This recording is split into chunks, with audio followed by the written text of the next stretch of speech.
බැලුවා එතකොට මං කීපාරක් කලන්දල් ඇදගෙන වැටිද කියලා. මා පුතා නගින්නේ නියම නිලමේ කෙනෙක් විදිහටනේ. එතකොට නිලමේ ගේන්න ඕනේ මැනික කෙනෙක්. මාත් හොද මැනික කෙනෙක් තමයි. අනේ මේ තාත්ති මට නම් බෑ මගුල් කරන්න.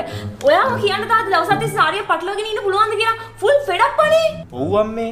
ඊට පස්සේ හනිමූන් එකට ගිහිල්ලා හතියරර තමයි ඉන්න වෙන්නේ. උඹ කටවපන් කැප්පවස්ස. උඹට ගේන්න තිබ්බ ගෑණියෙක් නෙමෙයි වැසියෙක්ව. කතකට හොයාගෙන තියන්නේ හරියන මේකෙක්. එතකොට මම වැස්සි. මම වැස්සි. ඉන්න ඉවරයි. මේක මෙතනින් ඉවරයි.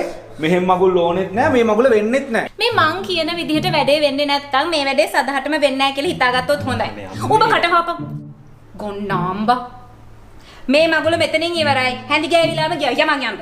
අනේ ප්ලීස් තාත්ති හරි. මම දිනුකට ආදරේනේ. හරි අපි දිනුකල අම්මා කියන ඕන දෙයකට කැමති වෙමු. හරි. මම ඔසරියත් අඳින්නම්. මං අර පෝරුවෙත් නගින්නම්. අෂ්ටකත් කියපු දෙන් කමන්නේ මට කලන් දාලා ඇදගෙන වැටෙන්නත් කමන්නේ. අපි ඒගොල්ලෝ කියන විදිහට වෙඩින් එක ගමු. අනේ අම්මේ පොඩ්ඩක් කලබල වෙන්න තිමුකෝ. අනේ ප්ලීස් තාත්ති. හරි. හරි. හරි වැඩියනෝ. very sorry miss Dhanayaka. ඔයාට ඕන විදිහට වැඩේ කරමු. මට හැබැයි තියෙන එකම ප්‍රශ්නේ ඇවිල්ලා වැඩ ගොඩාක් දේවල් තියෙනවා කරන්න. අපි නැකත් හදන්න ඕනේ. එතකොට හොටෙල් බුක් කරන්න ඕනේ ෆොටෝග්‍රැෆර්ස්ලා, වීඩියෝග්‍රැෆර්ස්ලා මේකප් කරන අය. එතකොට